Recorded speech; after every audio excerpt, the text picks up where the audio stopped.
सुप्रभात प्यारे बच्चों।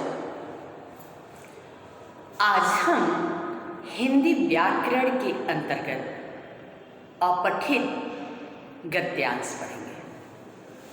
हमारे पाठ्य पुस्तक में जितने भी पाठ हमारे वार्षिक परीक्षा में हैं उन सारे पाठों को हम लोगों ने अध्ययन कर लिया है। उसका रिवीजन चल रहा है, पुनरावृत्ति चल रही है और पाठ आपका क्वेश्चन पेपर किस तरह आएगा, उसमें कौन कौन से प्रश्न आएंगे, इस आधार पे अब हम पढ़ना प्रारंभ करेंगे। तो सबसे पहले हम पढ़ेंगे अपठित गद्यांश, उसके बाद अपठित पद्यांश। तो अपठित गद्यांश के अंतर्गत आपकी पुस्तक में जो कुछ गद्यांश और पद्यांश दिया है उसका उत्तर भी दिया है। जिस गद्यांश और पद्यांश में उत्तर नहीं दिया है उस गद्यांश और पद्यांश को मैं पढ़ूंगी, उसका उत्तर बताऊंगी। लेकिन पढ़ने के पहले मैं आपको बताना चाहूँगी कि अपठित गद्यांश या पद्यांश पर आधारित प्रश्न उत्तर करने के पहले किन किन बातों का ध्यान रखना चाहिए। तो सबसे पहले तो हमें अपठित गद्यांश और पद्यांश को कम से कम 2 बार पढ़ना चाहिए, ध्यान से 2 बार पढ़ना चाहिए, उसके विषय वस्तु को समझना चाहिए, फिर उस पर आधारित क्वेश्चन आंसर जो है उसको पढ़ना चाहिए। क्वेश्चन के आंसर को बुक में की लाइनों में ढूंढनी चाहिए। जो क्वेश्चन पेपर है, प्रश्न पत्र है, उसमें दिए जो अनुच्छेद है उनकी लाइनों में उसके उत्तर को ढूंढना चाहिए। अगर बहुविकल्पी प्रश्न है, ऑप्शनल प्रश्न है, तो उस ऑप्शनल में आंसर मिल जाता, आप टिक करके उस क्वेश्चन के आंसर को ढूंढ लेते हैं। लेकिन बहुत बार आंसर नहीं दिया रहता है, आपको आंसर ढूंढना होता है। तो जो अनुच्छेद में आंसर दिया होता है बच्चे क्या करते हैं, सेम टू सेम वही लाइन लिखने का प्रयत्न करते हैं और कई बार उसका आंसर सही नहीं हो पाता है। पढ़ना चाहिए, उसके आंसर को समझना चाहिए, उसमें से जो आंसर है उसको उठाने का प्रयत्न तो करना चाहिए, लेकिन सेंटेंस वाक्य स्वयं बनाना चाहिए। स्वयं बना के उस वाक्य को पूरे सेंटेंस में लिखना चाहिए। तो अब मैं पेज नंबर 244 का अनुच्छेद पढ़ती हूँ और उसको पढ़ेंगे, फिर समझने का प्रयत्न करेंगे, फिर उस पर आधारित प्रश्न के उत्तर को हम समझेंगे। भारत की धरा सोना उगलती है। यहाँ के 70% से भी अधिक लोग कृषि कार्य करते हैं। यहाँ के कुटीर व लघु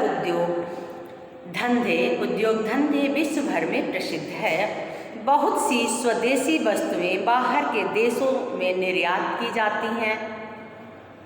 विज्ञान के क्षेत्र में भारत ने विशेष प्रगति की है। यह विश्व का 6ठा आणविक राष्ट्र है। यहाँ के शिक्षा शास्त्री, वैज्ञानिक, चिकित्सक, अभियंता आज विश्व के कई राष्ट्रों में जाकर वहाँ के लोगों की सेवा में रत हैं। तटस्थता की नीति हमारी परम राष्ट्र नीति है जिसकी सराहना सभी ने की है। हमने पढ़ा, फिर इसके अर्थ को समझने का प्रयत्न करेंगे। भारत की धरा सोना उगलती है। सोना ये जो हमारी धरती है सस्य श्यामला हरी भरी है, इसमें बहुत तरह के अन्न उपजते हैं, बहुत तरह के पेड़ पौधे रहते हैं, इसलिए इसे कहते हैं कि भारत की धरती सोना उगलती है। यहाँ 70% लोग गांव में बसते हैं और खेतों पे उनका जीवन यापन आधारित होता है। खेतों पे उनका जो भी उनको जीवन यापन के संसाधन हैं वो खेती पर आधारित होते हैं। यहाँ की कुटीर और लघु उद्योग, कुटीर उद्योग और लघु जो छोटे उद्योग होते हैं उनको कहते हैं पूरे विश्व में प्रसिद्ध है। जैसे हाथ से बनने वाले जो काम होते हैं या छोटे छोटे फैक्ट्रियों में बनने वाले जो सामान होते हैं उन सारों को लघु उद्योग या कुटीर उद्योग कहते हैं। बहुत सी स्वदेशी हमारे देश में बनने वाली बहुत सारी ऐसी वस्तुएं हैं जिसको अपने देश से हम दूसरे देशों में निर्यात करते हैं। निर्यात मतलब अपने देश से दूसरे देश में भेजना और आयात का मतलब दूसरे देश से अपने देश में ले आना, निर्यात किया जाता है। और हमारे देश के बहुत सारे वैज्ञानिक जो हैं, विज्ञान के क्षेत्र में हमारा देश या शिक्षा के क्षेत्र में, चिकित्सा के क्षेत्र में बहुत आगे बढ़ा है। बहुत सारे वैज्ञानिक, चिकित्सक यानी डॉक्टर, अभियंता, इंजीनियर, पूरे विश्व में जाकर दूसरे देशों में भी जाकर सेवा में रत है। रत मतलब लगे हुए हैं, दूसरे लोगों की सेवा में भी लगा है। तटस्थता की नीति, तटस्थता यानी किसी तरफ ना होके अलग, किसी एक गुट में शामिल ना होके जो भारत देश की तटस्थता की नीति है उसको, जो हमारी परम राष्ट्र नीति है उसको पूरा विश्व उसको सराहना किया है। अब इस पे आधारित जो प्रश्न है उसके उत्तर को हम पढ़ते हैं। भारत के किस प्रकार के धंधे विश्व में प्रसिद्ध है? इसमें 4 ऑप्शन दिया है। कृषि कार्य पर आधारित, कुटीर व लघु उद्योग, विज्ञान से संबंधित, परमाणु ऊर्जा पर आधारित। तो आंसर सेकेंड होगा कुटीर व लघु उद्योग।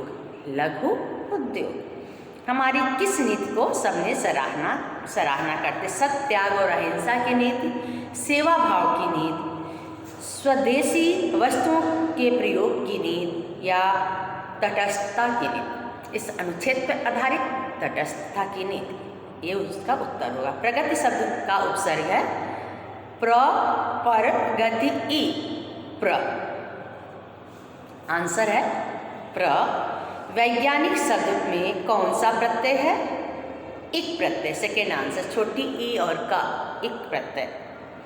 निर्यात का सही विलोम उल्टा आयात, अभी मैंने आपको बताया भी है। यहाँ 4 दिया है, 4 में से आयात। इस तरह इन चारों का आंसर हुआ। अब हम नेक्स्ट पढ़ेंगे, नेक्स्ट अनुच्छेद पढ़ेंगे, दूसरा अनुच्छेद पढ़ेंगे, उसके अर्थ को जानेंगे। अब जिस तरह मैं अनुच्छेद पढ़ रही हूँ, इसके अर्थ को समझ रही हूँ, इसके आंसर को ढूंढ रही हूँ, उसी तरह आपको भी करना है। समाचार पत्र पढ़ने से ज्ञान में वृद्धि होती है। देश की उथल पुथल प्रगति, विज्ञान की आधुनिकता का ज्ञान हमें इन्हीं के द्वारा मिलता है। इनमें प्रकाशित विज्ञापनों के द्वारा आदेश भेजकर घर बैठे वस्तुएं मंगा सकते हैं, नौकरियों के लिए प्रार्थना पत्र भेज सकते हैं, योग्य वर वधु का चयन कर सकते हैं, विज्ञापन देकर अपना व्यापार बढ़ा सकते हैं, परीक्षा परिणाम देख सकते हैं, चलचित्रों के विषय में जानकारी पा सकते हैं, इसके माध्यम से अपने कष्टों का विवरण सरकार तक पहुंचा सकते हैं। अत्याचारी शासकों के दिमाग भी समाचार पत्रों के माध्यम से ठीक किए जा सकते हैं। ये जनमत निर्माण व संग्रह के में बड़े सहायक सिद्ध होते हैं। ये सारा उनसे न्यूज़पेपर समाचार पत्र के बारे में लिखा है। अब समाचार पत्र क्या है? समाचार पत्र पढ़ने से ज्ञान में वृद्धि होती है। किस तरह ज्ञान वृद्धि होती है? उसमें तरह तरह की बातें लिखी होती हैं, अलग अलग क्षेत्र, अलग अलग फील्ड की बातें होती हैं, साइंस की, विज्ञान की, लोगों के बारे में, जो हमारे आसपास घटना घट रही है उनके बारे में, राजनीतिक घटना के बारे में, सामाजिक घटना के बारे में सारी बातें लिखी रहती हैं। इसको पढ़ने से हमारे ज्ञान में वृद्धि होती है। देश की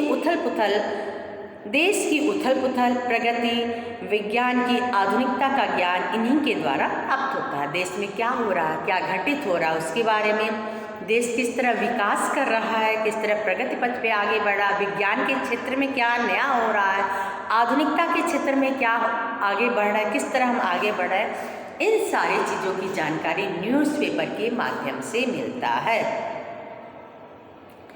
इनमें प्रकाशित विज्ञापनों के द्वारा आदेश भेजकर घर बैठे वस्तुएं मंगा सकते हैं। जैसे आप ऑनलाइन सामान मंगाते हैं उसी तरह उसमें एड्रेस दिया रहता है, उसके माध्यम से हम अपना सामान घर बैठे मंगा सकते हैं। अगर कोई हमें नौकरी लेनी है, उसमें जो निकलेगा वांट निकलता है, उसमें सारी चीज़ें डिटेल लिखा रहता है, उसके माध्यम से हम अप्लाई कर सकते हैं, प्रार्थना पत्र भेज सकते हैं। अगर किसी को योग्य वर वधु की आवश्यकता होती है, वर ढूंढिए, वधु चुनिए, इस तरह के विज्ञापन निकले रहते हैं। अपने लड़के या लड़की के लिए लड़का या लड़की ढूंढना रहता है तो उसमें से चयन कर सकते हैं, जान सकते हैं। उसमें एड्रेस भी लिखा रहता है, उसके बारे में हम जान सकते हैं, पता कर सकते हैं। और विज्ञापन देकर, ऐड देकर अपने व्यापार के लिए जो भी अगर हम कोई व्यापार कर रहे होते हैं, चाहे हम कोई बिजनेस कर रहे होते हैं, उसके बारे में हम उसमें ऐड दे सकते हैं, विज्ञापन निकलवा सकते हैं। हमारे स्कूल का जो रिजल्ट निकलता है, वो परिणाम निकलता है, वो भी हम पेपर में देख सकते हैं। अभी तो सारी चीज़ें बदल गई हैं, सब कुछ हम ऑनलाइन जाके देख लेते हैं। पहले सारे रिजल्ट वगैरह पेपर में ही निकला करते थे, पेपर में अब भी निकलते हैं, बहुत सारी चीज़ें निकलती हैं और ऑनलाइन भी हम देख सकते हैं उसको। इसी तरह हमारे शहर में कौन कौन से पिक्चर लगे हैं, किस हॉल में क्या लगा, इस सारे की जानकारी उसमें दी रहती है। इसके माध्यम से अगर हमें कोई कष्ट हो रहा, कोई परेशानी है तो सरकार को अगर हमें बताना होता है तो हम उसमें अपना एक लेख लिखकर, एक लेटर लिखकर पेपर में हम छपवा सकते हैं, जिसके माध्यम से सरकार का ध्यान हम उस तरफ आकर्षित कर सकते हैं। और गवर्नमेंट अगर गलत कर रही है तो हम जनमत संग्रह करके, लोगों को सचेत करके, लोगों को जागरूक करके पेपर के माध्यम से सरकार को भी हम कंट्रोल में कर सकते हैं, उसको भी गलत काम करने से रोक सकते हैं। बहुत सारे फायदे न्यूज़पेपर के हैं, समाचार पत्रों के हैं।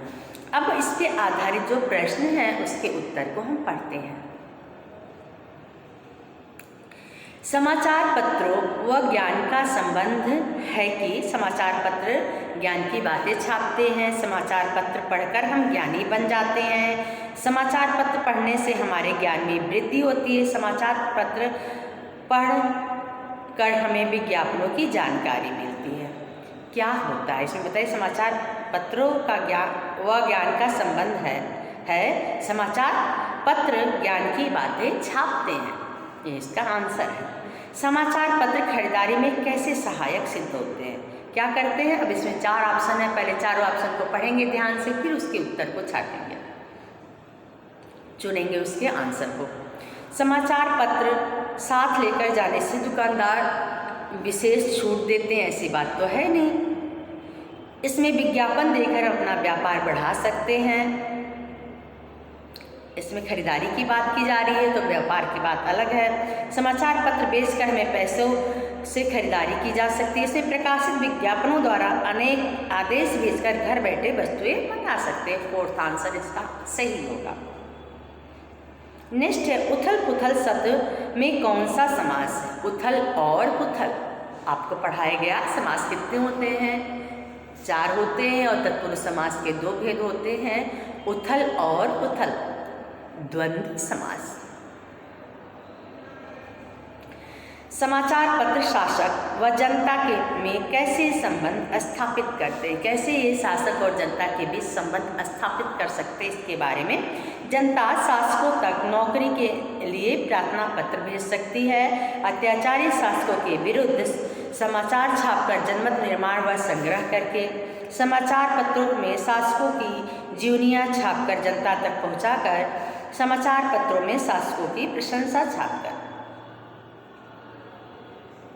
तो प्रार्थना पत्र भेजने से कोई संबंध नहीं है। हम इसका अत्याचारी शासकों के विरुद्ध समाचार छापकर जनमत निर्माण व संग्रह करके, ये इसका आंसर होगा। निम्नलिखित में से कौन प्रगति शब्द का पर्यायवाची है। प्रगति मतलब आगे बढ़ना, उन्नति, अग्रगण्य, विकास, उत्कर्ष। इसमें लिखा है कौन सा पर्यायवाची नहीं है, कौन सा शब्द पर्यायवाची नहीं है। तो उन्नति, विकास और उत्कर्ष मतलब होता है आगे बढ़ना, प्रगति। अग्रगण्य मतलब नहीं होता है, तो अग्रगण्य इसका आंसर होगा।